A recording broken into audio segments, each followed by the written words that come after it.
시청자 여러분 안녕하십니까? BOA 모닝뉴스 시작합니다. 북한 정권이 영변 핵시설과 강선단지 등에서 핵활동을 지속하고 있다고 국제원자력기구 IAEA 사무총장이 밝혔습니다. 북한이 계속되는 핵개발은 유엔 안보리 결의 위반이라는 점도 거듭 강조했습니다. 첫 소식 조은정 기자가 보도합니다.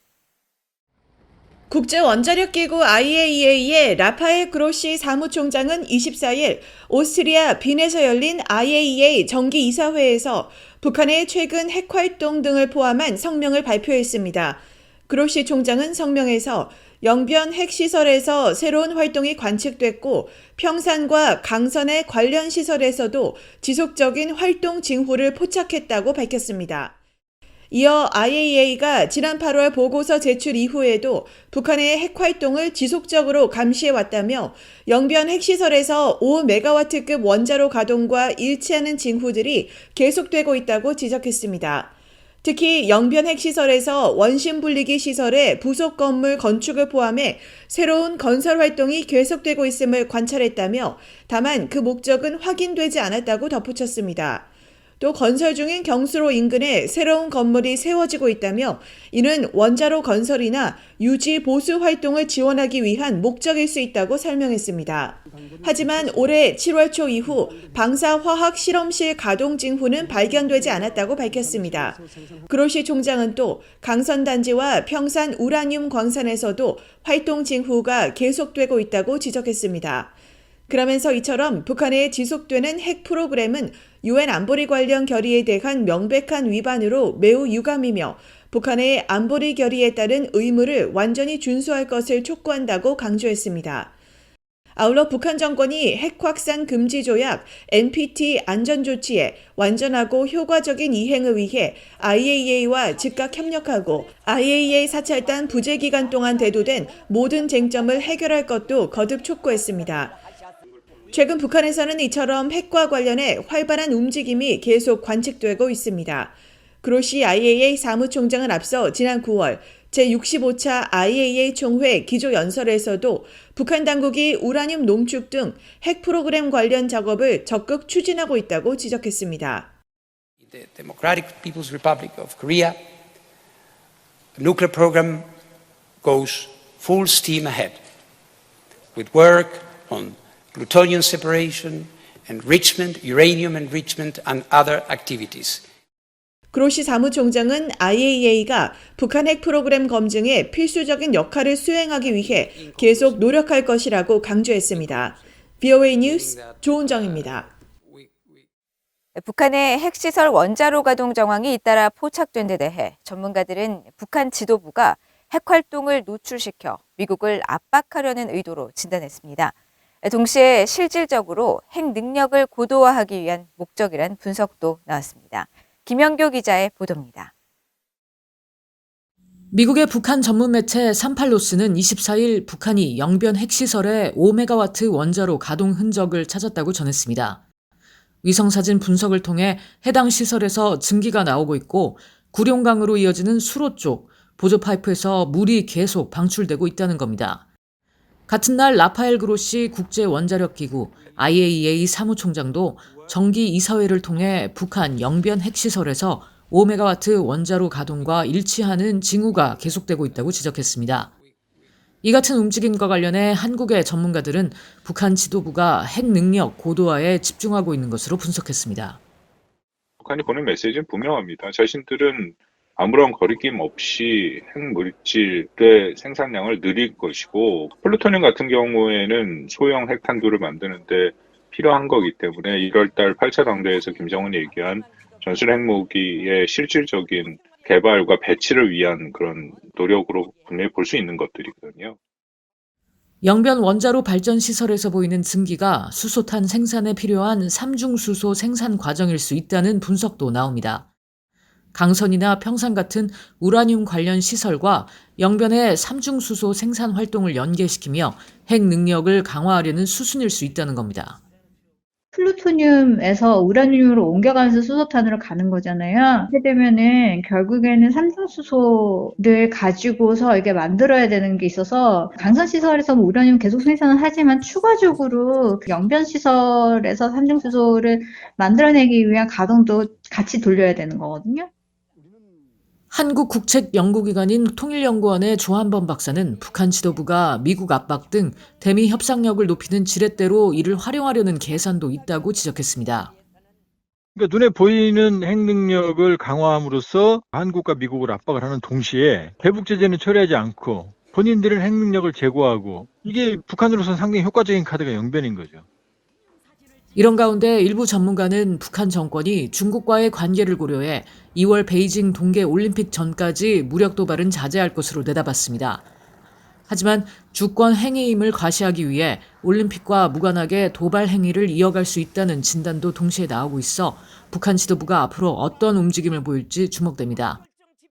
VOA 뉴스 김현교입니다.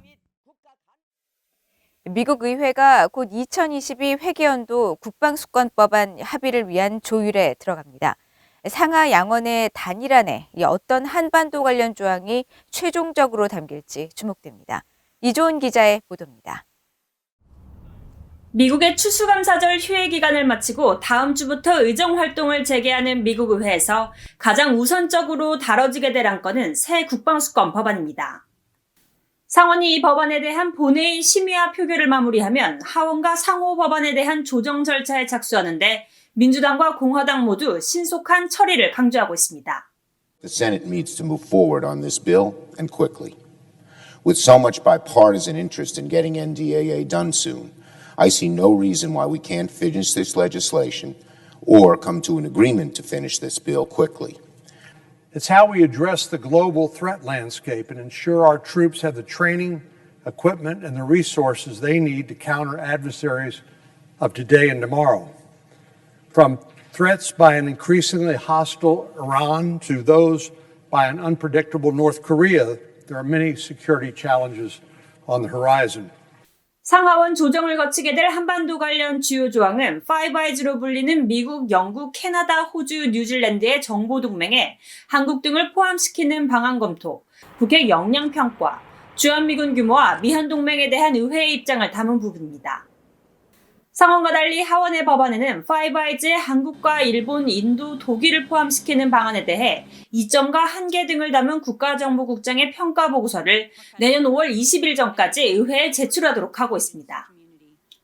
또 주한미군 규모 미한동맹과 관련해 한국에 배치된 약 28,500명의 미군주둔이 한반도를 안정화하는 힘일 뿐 아니라 영내 모든 동맹국에 확신을 제공하는 역할을 한다며 기존의 강력한 주한미군을 유지해야 한다는 점을 명시했습니다.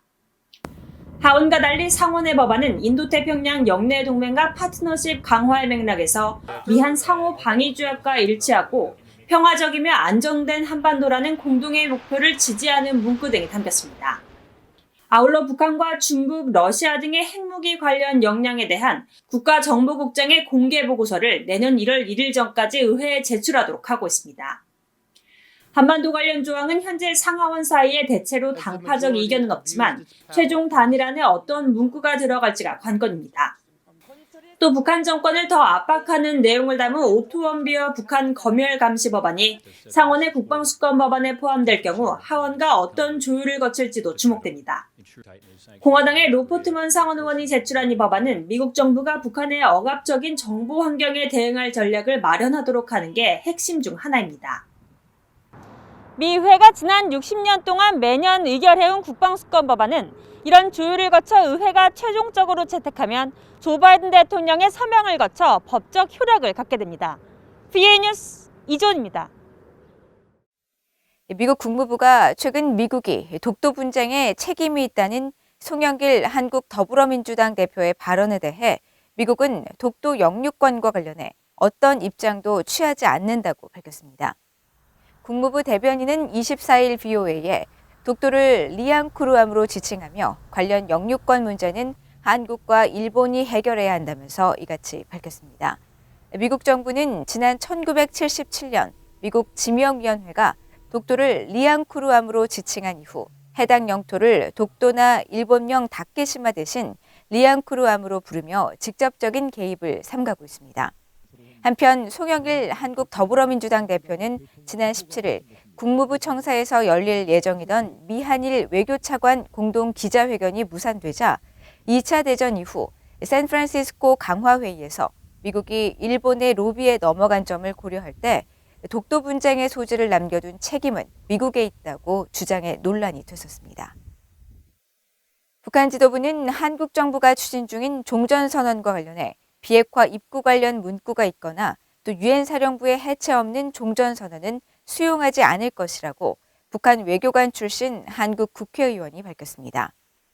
영국 주재 북한 공사를 지낸 국민의힘 소속 태영호 의원은 25일 자신의 인터넷 사회 연결망 서비스에 올린 글에서 미국은 종전선언이 정전체제에 영향을 미치지 않으면서 북한의 비핵화로 이어져야 한다는 문구를 원하는 것으로 알려졌지만 북한 지도부는 이를 거부할 것이라고 전망했습니다. 태 의원은 북한 지도부가 이미 2018년 공개적으로 종전선언과 북한의 비핵화를 연동하지 말 것을 명백히 밝혔다며 미국과 한국이 비핵화 관련 문구를 넣으면 북한은 이를 핵포기 공약 선언으로 보고 거부할 것이라고 지적했습니다. 이인영 통일부 장관은 그러나 25일 한미가 종전선언과 관련해 나름대로 의미 있는 진전을 만들어 나가고 있다고 밝혔습니다. 이 장관은 이날 서울의 한 행사에 참석해 종전선언은 한반도 평화의 입구를 다시 만들고 비핵화를 촉진할 유효한 조치라면서 한반도 평화 프로세스를 일관되게 추진할 것이라고 말했습니다. 북한 주재 러시아 대사관 직원 10여 명이 최근 평양을 떠난 것으로 알려졌습니다. 미국의 북한 전문 매체 NK뉴스는 24일 복수의 소식통을 인용해 이같이 전하고 이제 평양에는 알렉산드르 마체고라 주북 러시아 대사를 포함한 외교관 2명과 기술직만 남았다고 보도했습니다. 북한 주재 러시아 대사관도 인터넷 사회 연결망 서비스를 통해 구체적 설명 없이 전날 평양의 승강장에서 배웅하는 러시아 사람들과 열차 안에서 손을 흔드는 사람들의 모습이 담긴 동영상을 올렸습니다. 한국통일부 당국자도 이날 기자들에게 평양의 러시아 대사관은 인원이 100여 명에 달한다며 그러나 지금은 대부분 철수한 것으로 파악하고 있다고 말했습니다.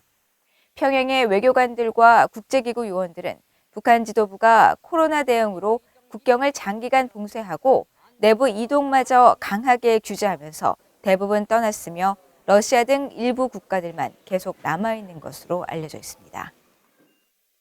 이상으로 BOA 모닝뉴스를 모두 마칩니다. 시청해주신 여러분 고맙습니다.